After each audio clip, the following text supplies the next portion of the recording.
producción textual, tecnología digital e interacción, que apoya la línea de formación en condición del doctorado en psicología, al igual que la maestría. Los avances en la tecnología y la democratización de los recursos tecnológicos han llevado a que nuestras formas de relacionarnos con los otros, de construir textos y los tipos de textos se vayan modificando. Esta área temática del doctorado se propone avanzar en la comprensión de los procesos multimodales en la producción textual y el lugar de la mediación de la tecnología en nuestras construcciones y en las relaciones con nosotros, el trabajo colaborativo entre niños que reconoce la relevancia de las construcciones con otro par y la riqueza velada al estudiar las interacciones y los discursos entre los niños. Y C, el interés por los procesos recursivos en la composición textual, dado que la recursividad está en el núcleo de los procesos sociales y psicológicos complejos. Este breve recorrido histórico guarda una estrecha relación con nuestra mesa temática. Primero, porque todos los ponentes han sido integrantes del grupo de investigación, lenguaje, condición y educación. Así que al tiempo que celebramos la posibilidad de compartir nuestros avances teóricos y metodológicos actuales, también celebramos estar reunidos como ponentes en memoria de historias conjuntas, de formación académica y de avances como investigadores, porque el grupo de lenguaje ha sido un nicho de formación y de investigadores que continúan con sus trayectorias a nivel nacional e internacional.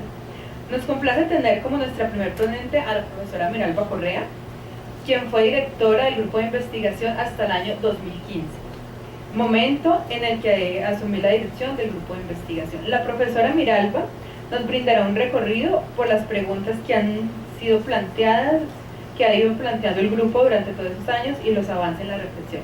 Para la profesora Miralba pido un fuerte abrazo, un fuerte aplauso. Nuestro segundo ponente es Santiago Mosquera, profesor de la Pontificia Universidad Javeriana de Cali, que nos presentará avances de sus tesis de doctorado en la Universidad de Ginebra, Suiza, con su ponencia que se enmarca en el lugar del discurso en los procesos de construcción de la identidad y más concretamente en situaciones de formación profesional. Por favor, un aplauso para la señora. La tercera ponencia la realizaré yo, en la que presentaré algunos aspectos de mi tesis de doctorado titulada Los procesos recursivos en la escritura colaborativa en el computador, en la que se analiza la interacción entre los niños desde los retos y las estrategias de la escritura colaborativa.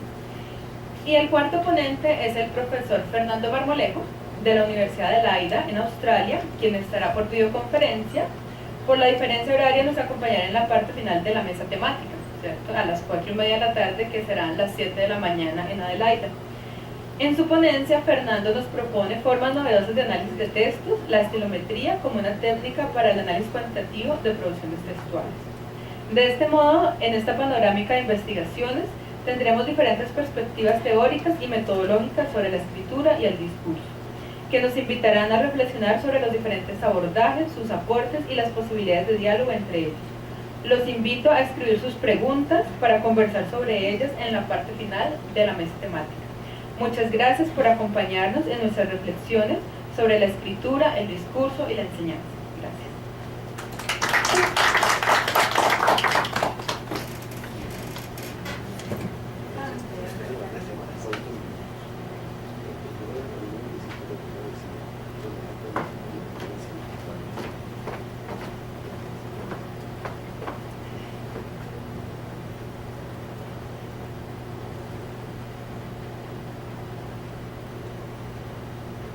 Bueno, entonces le cedemos la palabra a la profesora Miralba Correa.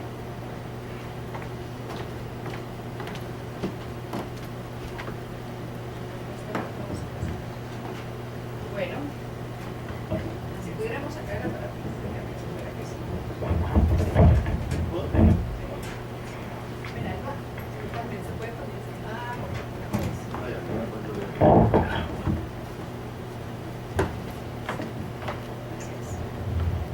Bueno, buenas tardes.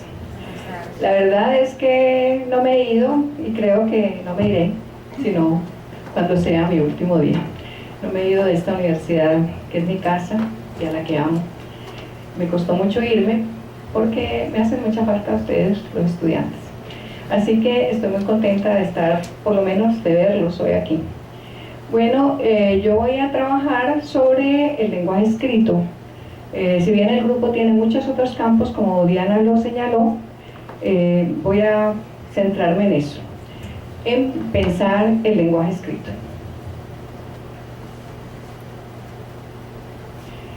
Y empiezo con había una vez. Hay dos formas de pasear por un bosque. La primera nos lleva a ensayar uno o muchos caminos.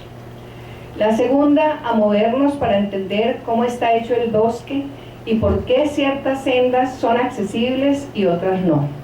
Esto es Eco, 1996. Humberto Eco usa la metáfora del bosque para hablar sobre los caminos que se pueden usar para recorrer un texto narrativo. El primero sería para llegar a un determinado fin y el segundo para entender el proceso de la narración. ¿Qué vericuetos entonces nos proponen los textos narrativos y por dónde caminar?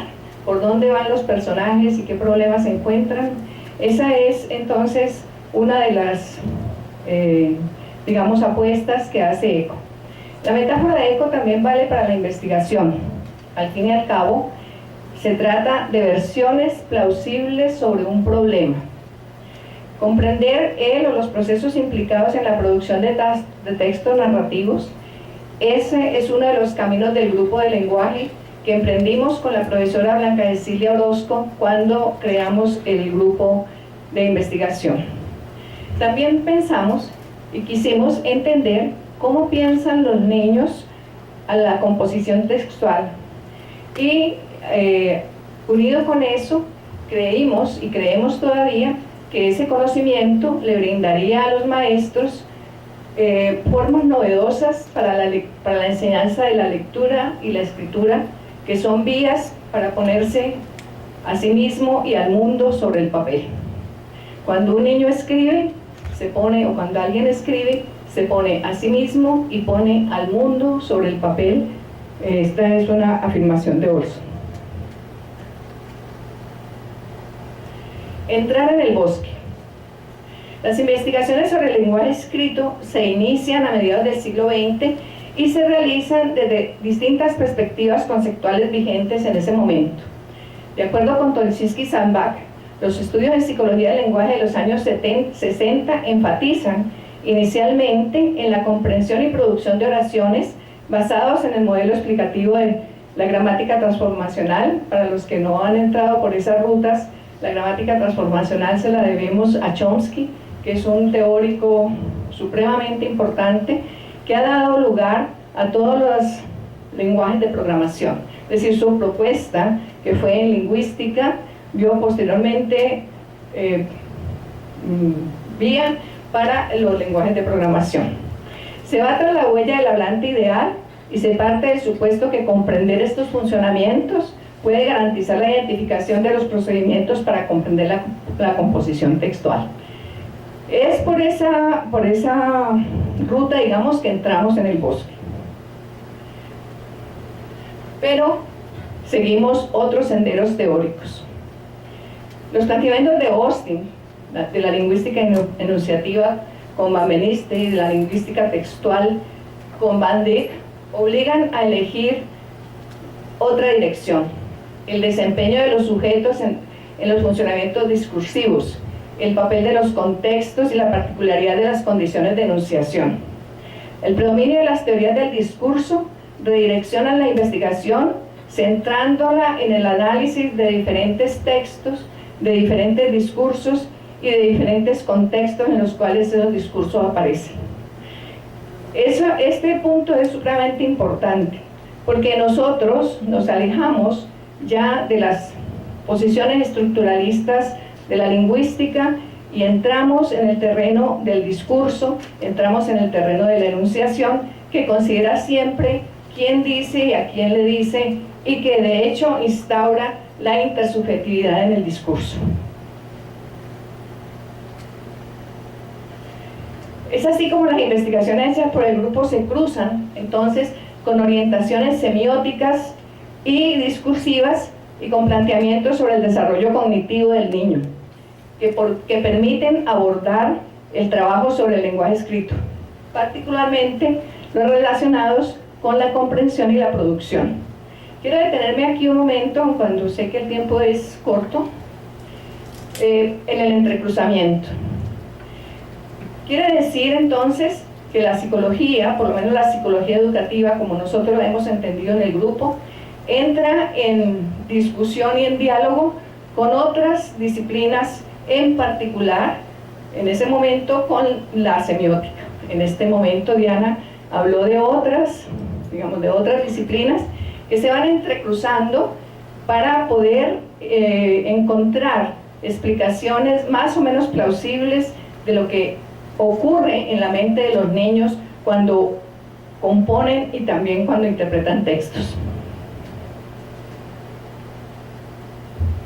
Las primeras investigaciones, es el primer tramo del bosque.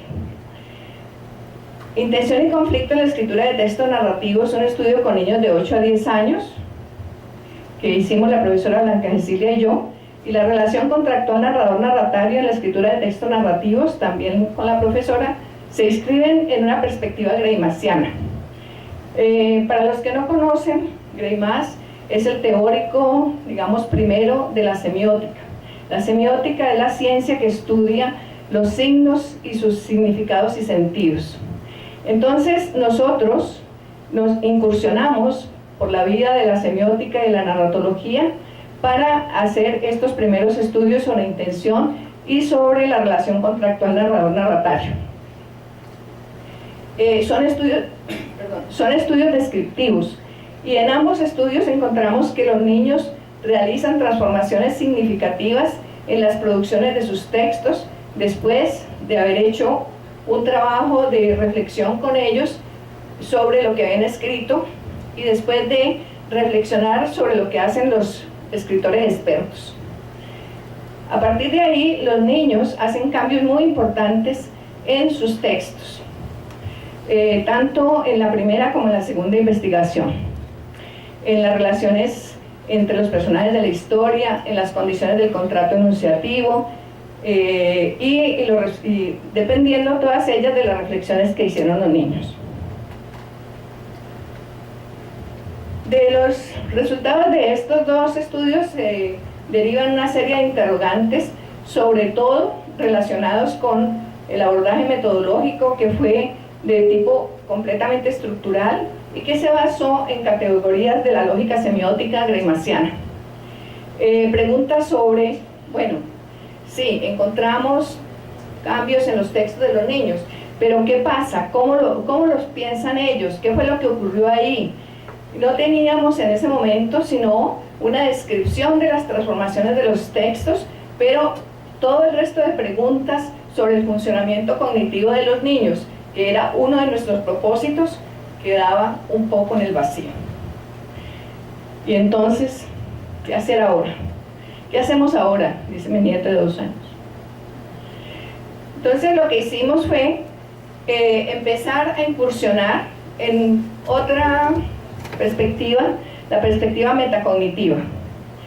Allí entonces adelantamos trabajos con Santiago Mosquera, es decir, presentamos a Conciencias un proyecto con Santiago, Solange Ochoa y Lucero Aragón. Ellas dos son de la Universidad Javeriana. Y quisimos ver las transformaciones de los textos narrativos escritos por niños de 3º a 5º grado de escuelas públicas de la ciudad de Cali. El primer estudio también se hizo con niños de escuelas públicas, solamente 2 grupos de escuelas públicas y uno de un colegio privado. Este se hizo todo con niños de escuelas públicas. Y antes de pedirles a los niños que escribieran, se les situó como lectores analíticos de los textos, de textos narrativos. ¿Qué quiere decir situarlos como lectores analíticos? Presentarles el cuento, discutir con ellos quién enuncia, a quién le enuncia, cuáles son las intenciones que aparecen en ese texto, cómo nos damos cuenta, cómo está dicha la intención, cómo cambian, cómo se transforman los personajes y en razón de qué se transforman, ¿cierto? Todo ese trabajo se hizo con los niños en pequeños grupos antes de darles la consigna de escritura.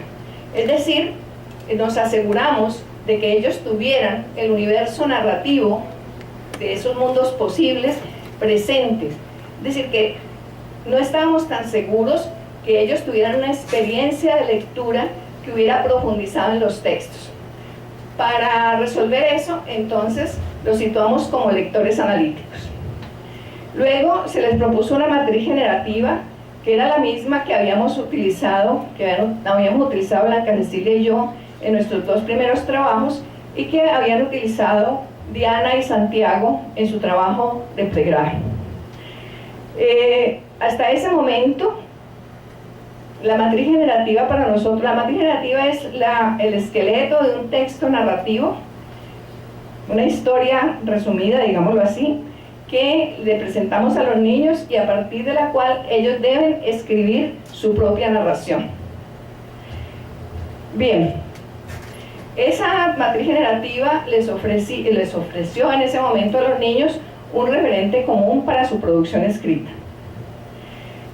El análisis de esos 90 textos que recogimos en las escuelas públicas que fueron sobre metacognición fue un análisis mixto que combina el análisis cualitativo, es decir, sobre cómo proponen el tiempo, el espacio, la narración, los personajes, todos ellos con categorías que estaban predeterminadas, digamos, previstas desde antes de hacer el análisis de los textos. Y se hizo entonces un análisis también cuantitativo de esos textos. Los análisis se hicieron en relación a, primero, cuando los niños revisan y escriben su texto. Ellos solitos revisaron, leyeron y escribieron su nueva versión. Pero luego hicimos otro procedimiento metodológico, y es que construimos con los grupos de niños una pauta conjunta de revisión, una pauta de revisión conjunta sobre cada uno de los aspectos. Es decir, los grupos de niños discutieron sobre cómo se comportaba el que contaba el cuento, qué pasaba, cómo lo decía, cuáles eran sus intenciones, qué ocurría con los personajes, y entre todos los niños entonces se hizo la pauta que quedó consignada para que todos vieran que había una serie de elementos comunes. Pues el análisis se hizo sobre la primera escritura después de una revisión individual. En esa revisión individual, digamos de esa pauta individual, los niños hicieron correcciones sobre aspectos formales de los textos, sobre el ortográfico, y muy pocas correcciones sobre los aspectos de la narración. La segunda, con la pauta de revisión conjunta, los niños pudieron hacer transformaciones realmente significativas sobre aspectos de la narración. Tuvieron en cuenta aspectos formales, ortográficos, pero más que todo sobre la organización textual, y allí entonces hubo transformaciones significativas en la calidad de los textos.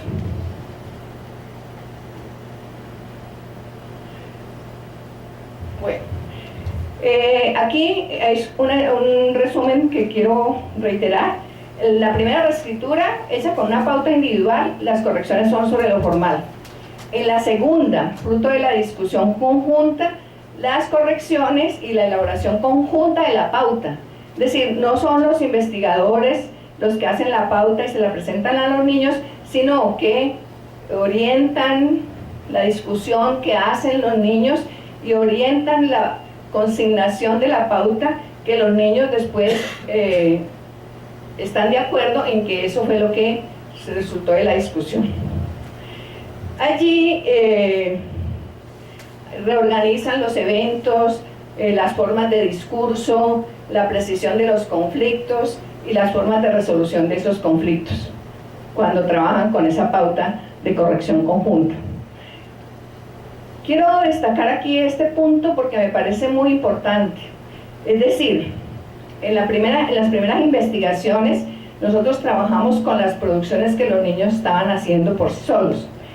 Después fuimos encontrando que era muy importante esa discusión entre los pares, que allí había unos aportes y que allí había un filón muy interesante para saber qué era lo que ocurría a partir de esa discusión. Y los resultados muestran tres grandes tipos de textos. Textos que hacen muy pocos cambios en los aspectos de la narración y más bien siguen enfatizando en lo ortográfico. Textos que hacen cambios locales con algún grado de coherencia y cohesión, y textos que mantienen la coherencia y la cohesión, en los que logran relacionar los diferentes aspectos de la historia. Esos tres grandes tipos de texto fueron los que se encontraron después de la segunda pauta de corrección. De nuevo, lo sorprendente. Esos resultados son muy valiosos y encontramos también distintas estrategias que los niños realizaban, estrategias de orden metacognitivo. Pero ¿qué también encontramos? Que esas estrategias eran independientes de la edad. Es decir, teníamos niños de tercer grado, de cuarto y de quinto grado. Entonces, de edades por supuesto distintas, pero ¿qué vimos? Que las estrategias y los cambios no estaban dependiendo de la edad y del grado escolar.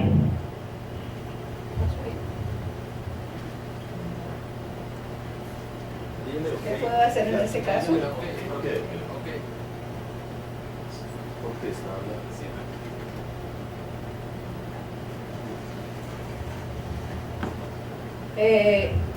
Entonces, pero todavía, y encontramos también,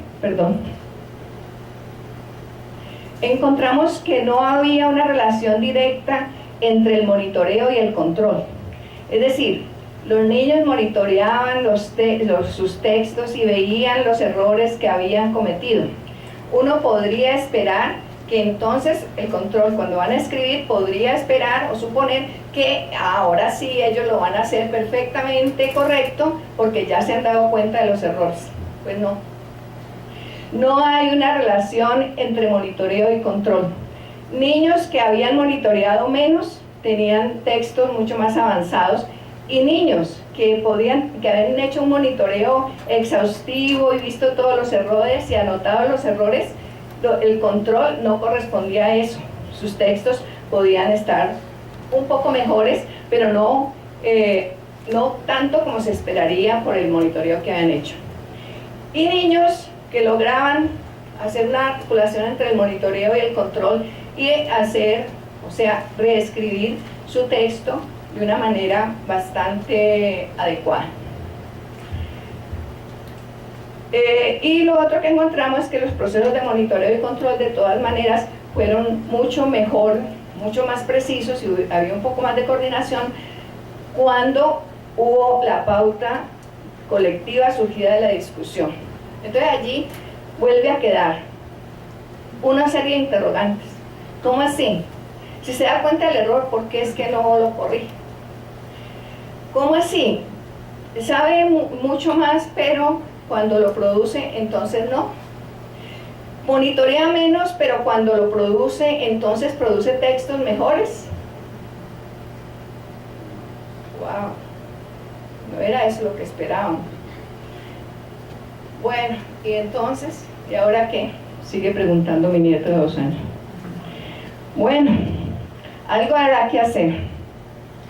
Mientras tanto, es decir, nos quedan todos estos interrogantes. Nuestra vía, digamos, de respuestas más cercanas era la metacognición, y pareciera que sí, pero no. Mientras tanto, Diana de Castro luchaba por su tesis de maestría sobre los procesos de revisión. Entonces, con base en las discusiones del grupo, en las lecturas que ella hacía, en sus reflexiones, pues, fundamentalmente en sus reflexiones personales, en el conocimiento de que la metodología para la revisión estaba basada en protocolos en voz alta. Nosotros también en metacognición habíamos encontrado los protocolos en voz alta, pero no quisimos utilizar ese tipo de procedimiento porque nos parecía que no daba respuesta a lo que nosotros estábamos buscando. Entonces Diana dijo: la matriz generativa tiene muchos problemas desde mi punto de vista, nosotros los habíamos encontrado también, y propone una imagen que es una digamos, incentivo, llamémoslo así, no es la palabra correcta, pero es el punto de partida para que los niños escriban. Una imagen que semióticamente es muy potente, porque ella trae en la imagen una serie de indicios y de relaciones que van, suponíamos en ese momento, a generar textos muy interesantes de los niños. Eso fue nuestro supuesto. Es una imagen que semióticamente es muy potente, en eso estuve de acuerdo con nosotros Nicole, ¿verdad?, que estuvo aquí luego y que pudimos discutir con ella, o Diana se la mandó, ya no me acuerdo cómo, pero el hecho es que propuso otra fuente para la escritura y propuso hacer conversatorios con los niños, es decir, que se hacía el registro de lo que ellos habían escrito y sobre sus escrituras entonces se hizo un conversatorio. No crean que era el interrogatorio de la fiscalía, no. Eso es que es la fiscalía, no. A partir de lo que los niños habían escrito, entonces se discutía con ellos qué podrían mejorar, de qué manera lo podrían hacer, qué sería lo que ha ocurrido, qué era lo que habían pensado antes. O sea, que el conversatorio, en síntesis, sigue el pensamiento de los niños. Se trataba de ver cómo era que los niños habían pensado su escrito y qué era lo que los niños pensaban después de revisar su escrito y qué era lo que cambiaban ahí. Pues bien,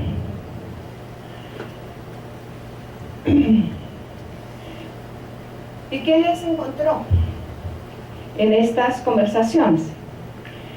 Se encontró que los niños operaban recursivamente, es decir, que se devolvían, hacían, digamos, encajes, salían de ellos, volvían y entraban, salían de su texto a otro texto, o al texto que habían prefigurado, ahorita les explico eso, o a un texto que habían escrito antes, o al que ellos habían pensado que escribirían. Y no es que nos encontráramos, es decir, nosotros no encontramos la recursividad, ojalá, si así fuera estuviéramos en la Sorbona probablemente todos nosotros, sino porque la recursividad ya había sido propuesta hace rato por Hofstadter en 1979, o sea que nosotros estábamos en el año 2005, 2006, entonces no podemos decir, genios de la Universidad del Valle, encontramos la recursividad. No, ya estaba encontrada.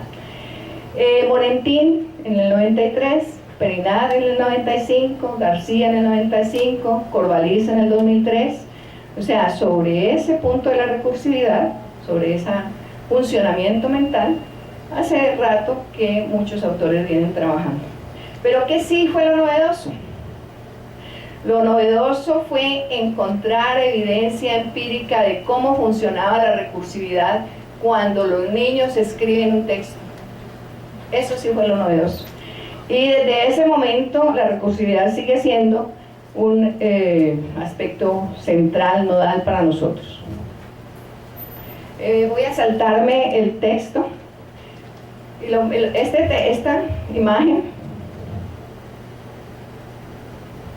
Esta imagen, desafortunadamente, ustedes no la pueden leer, entonces les va a causar más confusión, pero en síntesis, es la muestra del conversatorio que Diana realiza con un niño sobre su texto, donde él da todas estas vueltas, va del primer punto al segundo, al quinto, al cuarto, se devuelve y posterior a eso reescribe un texto mucho mejor. Si ustedes quieren, pueden encontrar el artículo que escribimos con Diana sobre revisión y recursividad, que está en tesis psicológica. No.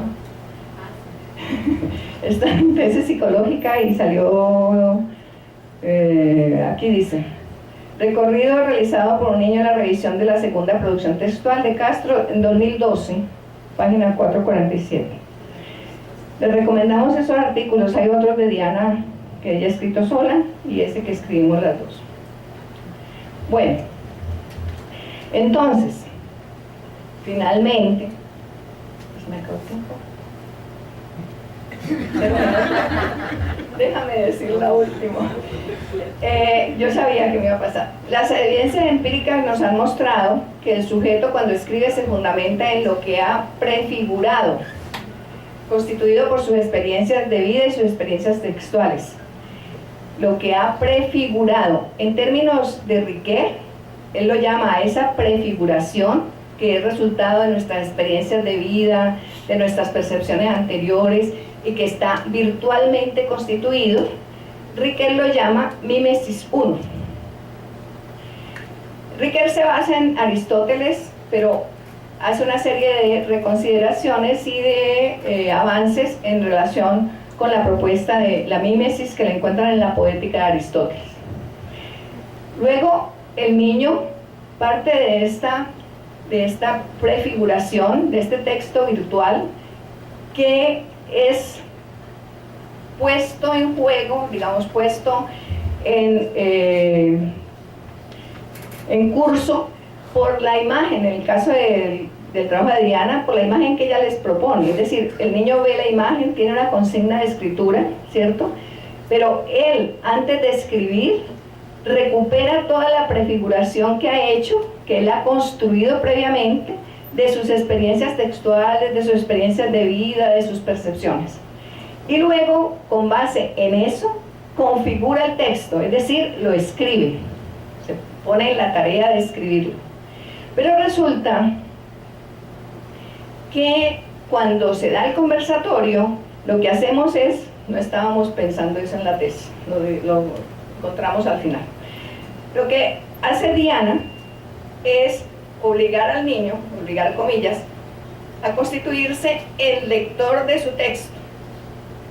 O sea, a hacer el salto recursivo del que habla Perinat, de ser observador de sí mismo como actor, o sea, lector de sí mismo como escritor. Y al hacer eso, entonces reconfigura. O sea, que hay la mímesis 3, la reconfiguración. Y es este movimiento de prefiguración, configuración, reconfiguración, puesto dinámicamente en saltos que van y que vienen, lo que encontramos que ocurre en la mente del niño. La mente del niño opera recursivamente, pero opera, estos movimientos son movimientos en red, no son movimientos lineales, no va de aquí a aquí y luego más arriba, sino que son movimientos en red. Como les digo a ustedes, para ustedes esta imagen es inútil, pero miren, allí cada punto se constituye en un nodo de la red. Y esos movimientos en red son de orden recursivo. Nosotros, a diferencia de Corvallis y a diferencia de otros autores, estamos hablando de una recursividad semiótica. Si para nosotros la recursividad es semiótica en la medida en que lo que se mueve son signos y símbolos, redes de signos y redes de símbolos.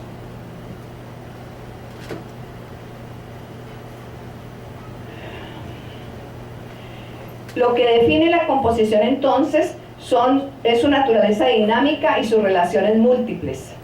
La composición es una tarea dinámica. La composición es el resultado de relaciones múltiples, no es el resultado de una sola relación. Vale la pena destacar que la no linealidad y la convergencia de relaciones en red se ha encontrado en otras investigaciones hechas por miembros del grupo, Barreto, Buriticá, Zambonin, que han abordado la escritura, la lectura y los razonamientos de las maestras. Esto es muy importante. Algún día le diremos a Óscar Zambonin que haga una exposición, porque en los razonamientos de las maestras volvimos a encontrar la recursividad y volvimos a encontrar la relación entre esos recorridos inferenciales, porque él trabajó sobre inferencias abductivas, inductivas, deductivas y encontró un funcionamiento recursivo ahí. Estos hallazgos nos ponen a pensar en lo metodológico. Hemos propuesto nuevos diseños, intentando capturar la complejidad de la composición textual y la recursividad del pensamiento de los compositores, también de los enseñantes. Aún así, la discusión apenas comienza. Los resultados nos obligan a redireccionar la mirada de la investigación en psicología educativa. Igualmente, a proponer reorientaciones a la enseñanza, tanto de lo que tiene que ver con la lectura y la escritura, como la que se ocupa de la formación de los maestros. Bueno, muchas gracias.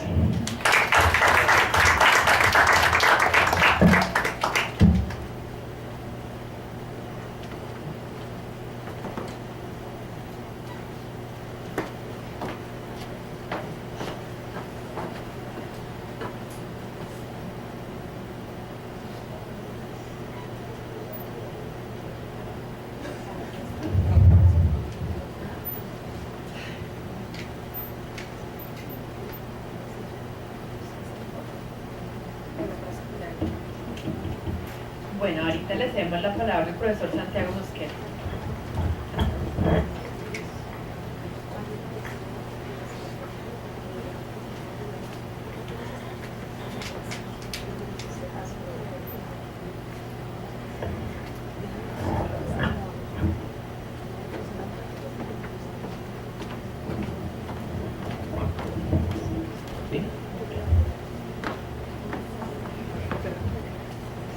Bueno, buenas tardes a todas y todos. En primer lugar, pues quiero agradecer esta invitación de parte de Diana, de Marlene y del profesor Oscar por hacerme parte de este ciclo de conferencias. Para mí pues es bastante emotivo estar el día de hoy aquí, volver a mi alma mater, volverme a reencontrar con mis colegas. Pero lo más bonito, me he dado cuenta ahí mientras estaba sentado escuchando a Miralba, era darme cuenta de los diferentes puntos en común que todavía nos mantienen y que nos sostienen. Pues me reía casi que yo mismo de las cosas que Miralba presentaba, de las que también hice parte. Y pues la invitación para ustedes es acompañarme en la presentación de algunos elementos de mi trabajo de tesis. Yo hago la tesis en educación en la Universidad de Ginebra y abordo el tema de la identidad profesional de los docentes y del papel un poco de situaciones de interacción discursiva como una forma justamente de cómo a través del discurso se pueden dar estas situaciones de aprendizaje, estas situaciones de formación.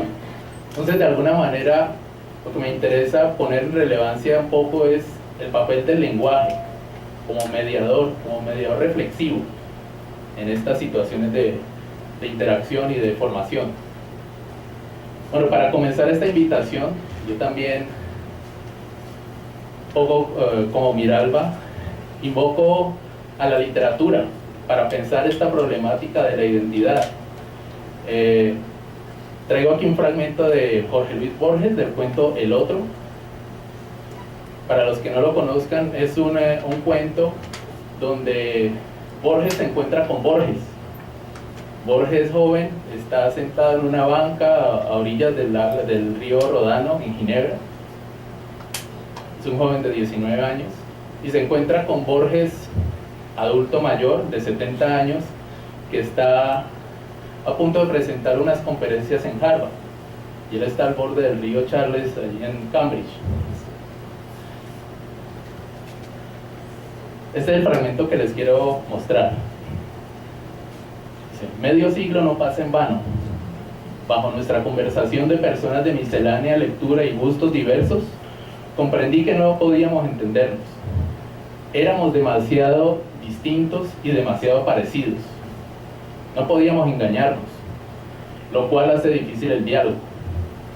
Cada uno de los dos era el remedio caricaturesco del otro. La situación era harto normal para durar mucho más tiempo. Aconsejar o discutir era inútil, porque su inevitable destino era ser el que soy. Entonces, para mí, este fragmento y este texto, este cuento de Borges, me evoca a mí toda la problemática sobre la cual yo trabajo, que es la identidad. Y uno de todos los que trabajamos sobre la identidad aborda puntualmente una problemática que es la paradoja de la continuidad. O sea, nosotros nos reconocemos como iguales, somos iguales, y si miramos para atrás, en el pasado, sabemos que somos el mismo, pero también nos reconocemos como diferentes. O sea, sabemos que no somos el mismo de los que entramos el primer día a la universidad, que cuando estábamos adolescentes, que cuando éramos niños, pero aún así, a pesar de las diferencias, seguimos siendo el mismo. Entonces, justamente, esa es una de las problemáticas, uno de los rasgos fundamentales de esta problemática que es la identidad.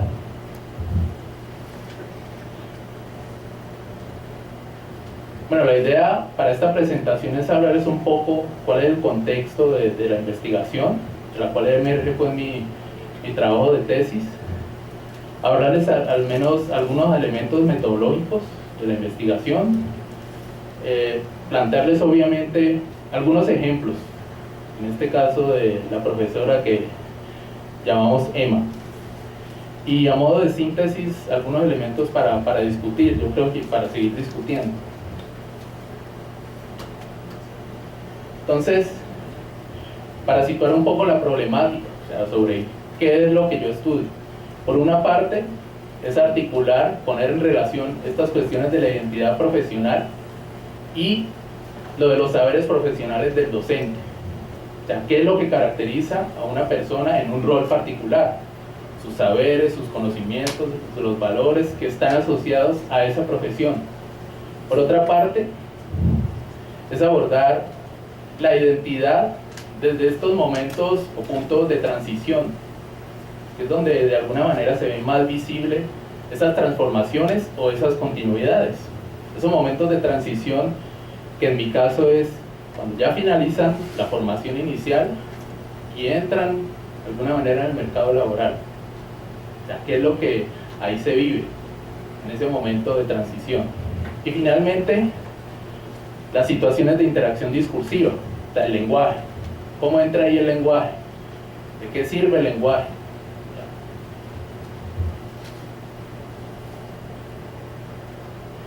Con respecto a un poco a las bases conceptuales, vemos que yo me sitúo dos perspectivas, dos posturas. Una que tiene que ver desde el interaccionismo social, Vygotsky, Voloshinov, Mill, y particularmente yo hablo un poco del concepto del constructo del self. En lugar de hablar de identidad, que ya después de hablar de esta identidad, al final uno no sabe ni de qué identidad está hablando, es un concepto tan amplio y tan general. Entonces yo lo abordo desde este concepto, que es el self. ¿Por qué el self? Porque el self de alguna manera está enmarcado desde esta perspectiva interaccionista, como un producto de la interacción social, la interacción entre los grupos. O sea, la construcción de alguna manera de esa identidad o esos rasgos identitarios se hace a partir de la interacción. Que el self también se expresa o se manifiesta a través de situaciones discursivas, a través de los discursos sociales, de los discursos cotidianos, estos discursos de la vida cotidiana, pero también a través de los discursos científicos y académicos. Y quizá lo más importante, a través del self, el sujeto se sitúa como objeto de análisis para sí mismo.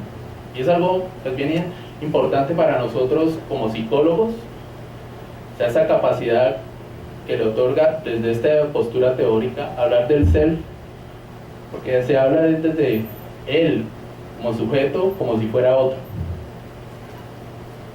Y por otra parte está la lingüística enunciativa y pragmática. Y ahí también seguimos hablando de Benveniste, del Kerber Orekioni, del Chahodó y de Rabatelli. Porque es fundamentalmente desde esta perspectiva de la lingüística que nos permite situar un poco a ese sujeto, es decir, a ese self que se puede ver, ¿ya?, o seguir en el discurso, y cómo ese sujeto está situado en un discurso, en una situación comunicativa particular.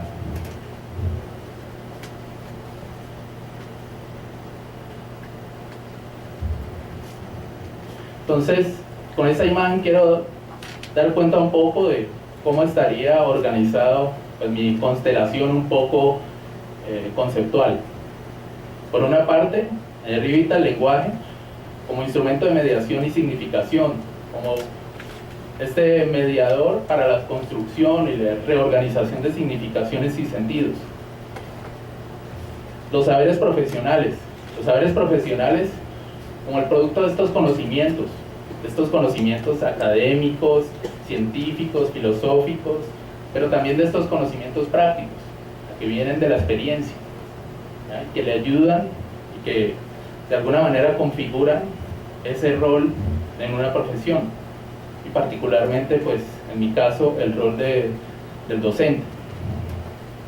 Los procesos de subjetivación, porque justamente es en esos procesos de subjetivación a donde se ve esas elaboraciones, esas, como decía Miralba, reconfiguraciones del sujeto que se dan, que se vislumbran en el discurso, que se ponen en palabras, pero que también de alguna manera nos dan indicios de sus transformaciones a nivel mental. Y finalmente, pues, este momento crítico, este pasaje, pues, del final de la formación inicial y la entrada ya como docentes, pues, en una escuela, a cargo de una clase. Todo esto situado, pues, enmarcado en un proceso, esos procesos de construcción de la identidad, procesos continuos, dinámicos, interactivos.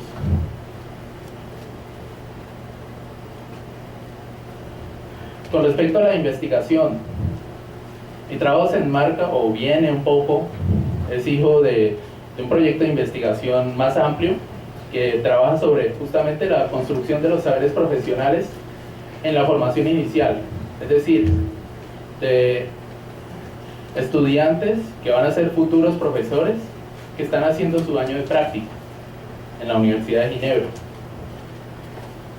Allí, durante ese año de práctica, ellos tienen 3 momentos de práctica, 3 stages, y en esos momentos, en esos 3 momentos, ellos tienen 2 evaluaciones para cada práctica. Un momento a la mitad de la práctica, que se toma como evaluación formativa, para ver cómo están ellos, cómo viven ellos esos primeros como momentos, ya como responsables de una clase. Y después viene una evaluación certificativa, para certificar que hicieron bien su práctica y que pueden seguir a la siguiente. Estas evaluaciones tienen algo particular, o sea, no son ni evaluaciones escritas, ni simplemente una evaluación oral, dígame, cuénteme usted la práctica, no.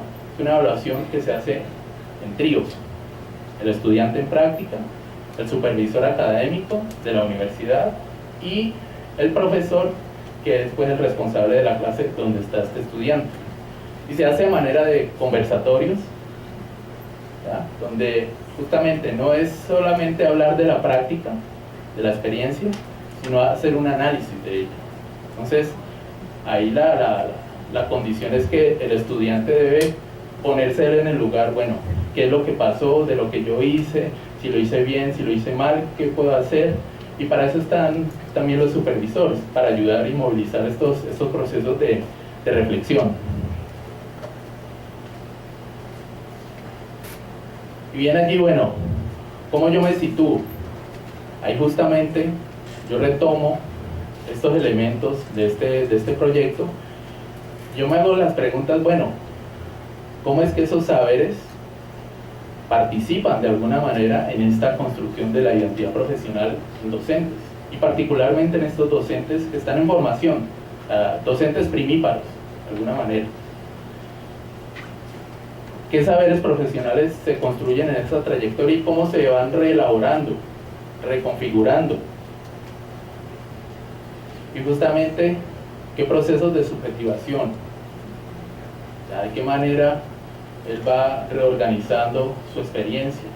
¿Cómo va él, digámoslo así, dándose una idea de sí mismo como profesional en la medida en que vive sus experiencias en clase y con los niños?